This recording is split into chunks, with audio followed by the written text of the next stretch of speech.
We need to speak about Manchester United. Has this team been written off too early? Has Ruben Amorim been written off too early? Are they back? So many questions from different fan bases, rival fans, Man United fans, myself, looking at Man United since Alex Ferguson's left. It has been a bumpy ride for United fans. They've had some good times in there. They've won an FA Cup, a Europa League. They've been to finals.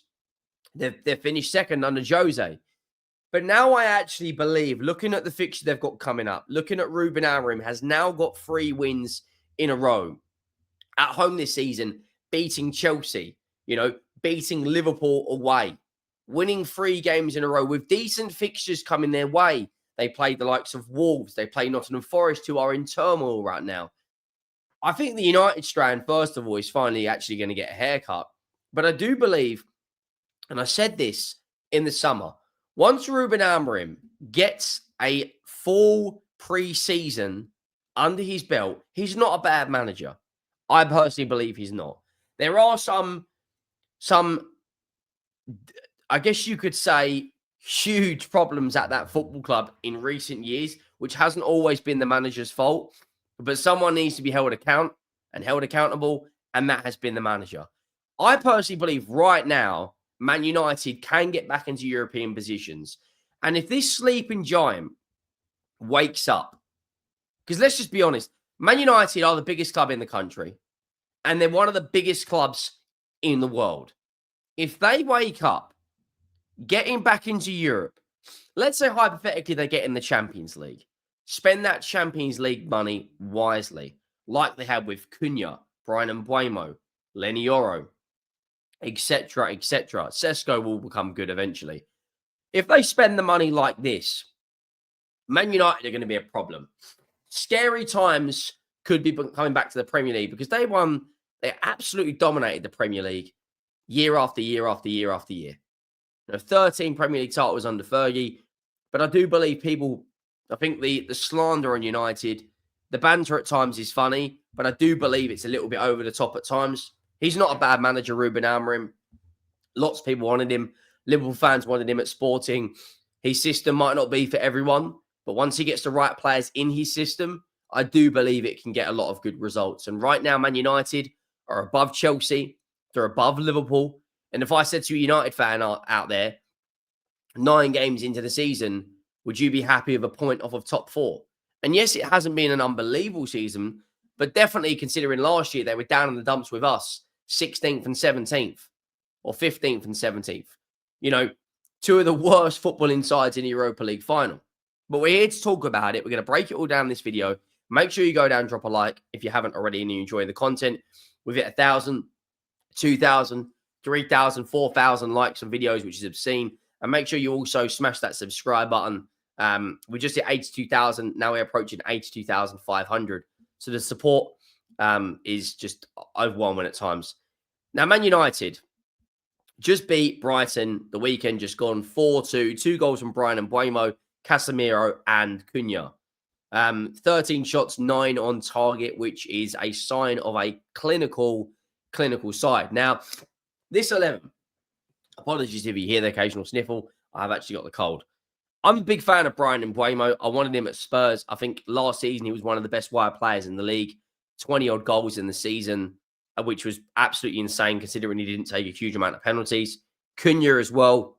How Man United signed 2 of the top 10 goal scorers in the league, and everyone else just watched them do that. For me, it's frustrating. Diallo is a really good player, versatile now, has proven he can play at wing-back, but I do prefer him out wide as a winger. But in this system, that probably makes a lot of sense. I think Bruno Fernandes is one of the most disrespected players in the entire league.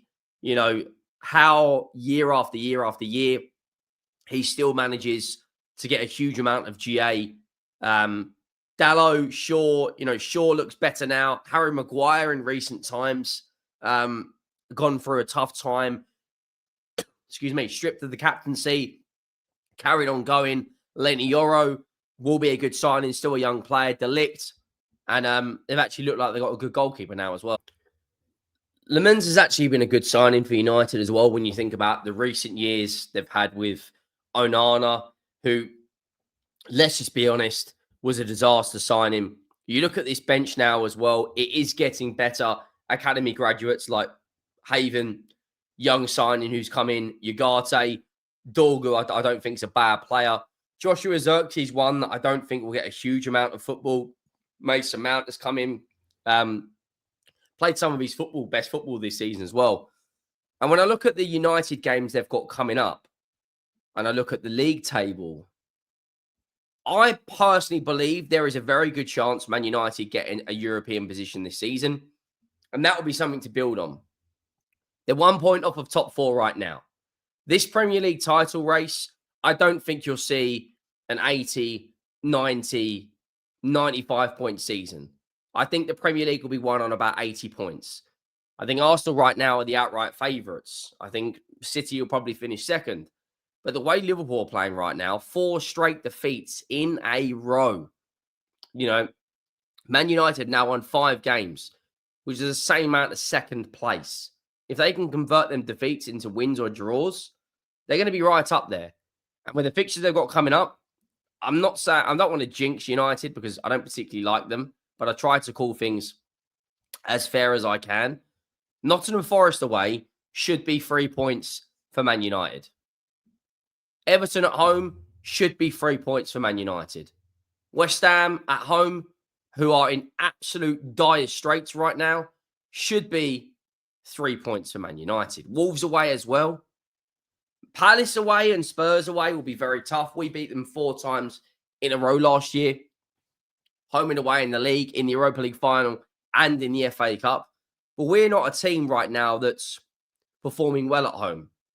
The 2 defeats we have had this season have been while we're playing at home, and we will have a Champions League game midweek before that, whereas United can rest for the entire 7 days.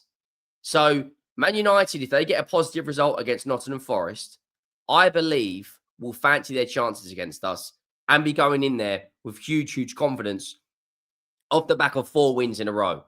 If they then go to beat us, come back from international break after potentially their 5th win, like these games, don't get me wrong, Bournemouth, but it's at home. Newcastle United, but it's at home.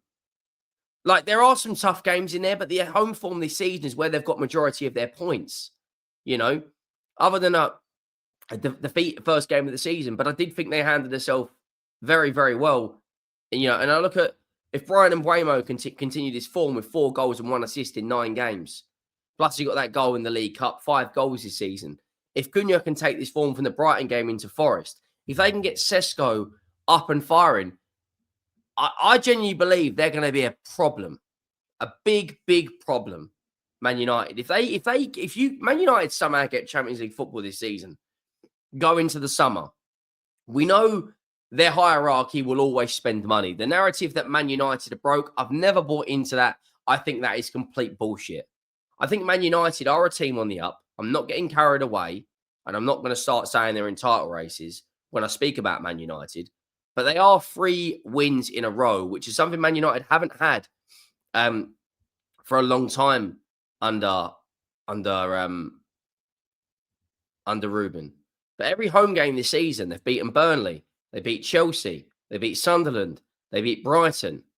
Admittedly, they did lose that Arsenal game, but even towards the back end of last season, their home form did get slightly better. So I do think they can get a lot of points in the games they've got coming up. Bruno Fernandes, Brian and Mbeumo, there's a lot of those players that start for a lot of clubs in the Premier League. Outside of, you know, Arsenal and City, a lot of those players practically start for the rest of the Premier League. Brian and Mbeumo right now would start for a lot of teams. Definitely gets in at Spurs, definitely gets in at Newcastle and Villa. Liverpool may take him as well because Mohamed Salah is not firing all cylinders. If they wake up, the sleeping giant,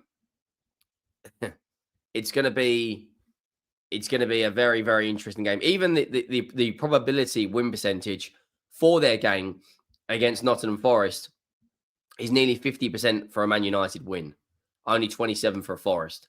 4 games in a row, like a lot of people will be looking at them differently. Considering Spurs have got Chelsea this weekend, so one of those is going to drop points.